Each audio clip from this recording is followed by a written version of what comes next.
వారిని ఈ ఇంట్లో ఏ వస్తువు చూసినా నొక్కేయాలని చేతులు తెగ దురదలెట్టేస్తున్నాయి. నొక్కితే బాగుండదులే, ఆడి దగ్గర మాట వచ్చేద్ది.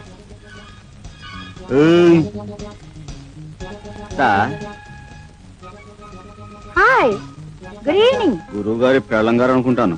కొంచెం ముద్ర కేసైనా మేక పదర కొట్టేసింది. Hello darling. ఏమిటా చిలిపి మాటలు మరీను? ఈ చీరలో నేను చూస్తుంటే కొత్త సినిమా వాల్ పోస్టర్లా దగదగా మెరిసిపోతున్నావు డార్లింగ్. ఏమిటా మాటలు? ఎవరన్నా వింటే బాగోదలుడు గారు. అత్త, ఏంటత్తా ఎక్కడికి? చేపలు కొనడానికి మార్కెట్కి వెళ్తున్నావా? ఫిష్ మార్కెట్ కా? నేను ఎందుకు వెళ్తాను? నెక్లెస్ కొనడానికి వెళ్తున్నాను. నెక్లెస్? నెక్లెస్ వెళ్ళు, వెళ్ళొస్తాను. వెళ్ళు. కొంటావు, సంపాదించేవాడు వాడు ఉన్నాడుగా. నెక్లెస్ కొంటావు, ఇంకేమైనా కొంటావు. దాన్ని నేను నొక్కుతాగా.